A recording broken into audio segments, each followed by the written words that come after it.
السلام عليكم متابعين والمتابعات ديالي، كي دايرين؟ لاباس عليكم؟ كنتمنى انكم تكونوا بخير وعلى خير وفي احسن الاحوال يا رب. اليوم ان شاء الله ما جيتش باش نحكي لكم قصه. اليوم بغيت غير نهضر معكم، والصراحه انا كما كتشوفوا شحال هذه ما بقيتش حطيت قصص في القناه ديالي. الصراحه اش نقول لكم، يعني انايا كندير واحد المجهود كبير باش انني كنبحث على القصه، وكتكون قصه واقعيه، وكنخدم عليها باش انني نقدر نوصلها لكم بالطريقه ديالي. ولكن للاسف شنو اللي كيحبطني هو عدم التفاعل. يعني داك عدم التفاعل كيخليني كنبقى كندير بزاف ديال التساؤلات في راسي، كنقول ما عرفتش انا واش كنعرف نقدم هاد القصص، واش الناس كيعجبهم يتفرجوا فيا، واش لان بزاف ديال التساؤلات. انا في الاول صراحه كنت في الاول كدايره القناه مسميه هوة نوال، كنت كندير الطبخ و لانني فعلا كيعجبني الطبخ ودوك الوصفات ديالي وداكشي كنت كنقدمهم. ولكن من بعد على قبل هذا المشكل ديال عدم التفاعل وداكشي، يعني بقيت كنحاول انني نقدم شي محتوى اخر اللي يكون يعجب الناس، يلقى تفاعل اكثر.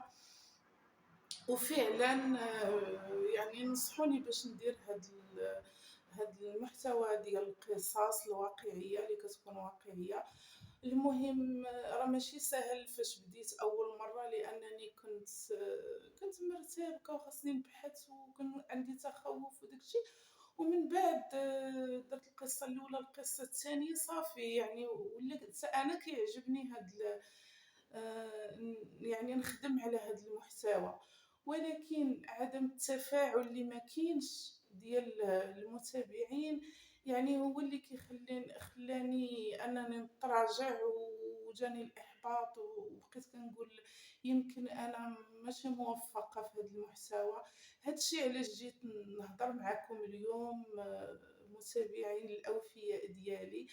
بغيت نسولكم واش انا القصص اللي كنقدم آه، يعني واش كتعجبكم الطريقه في السرد ديال القصه.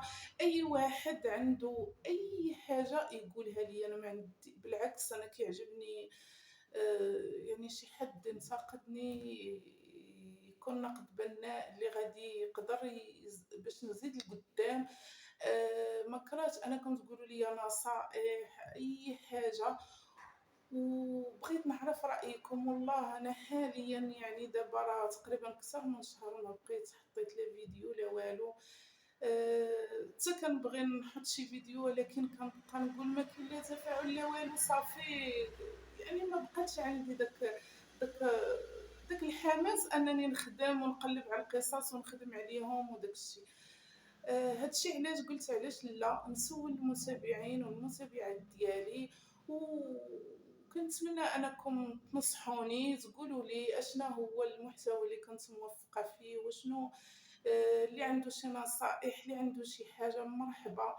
ولا كنتو بغيتوني نبقى في هذا المحتوى ديال القصص، يعني ان شاء الله نبقى نعاود نخدم عليه، ونبقى نحط الرقم ديالي، واللي عنده شي قصه ولا شي حاجه يدخل عندي ويحكيها ليا، وانا نعاودها نعاودها بالطريقه ديالي.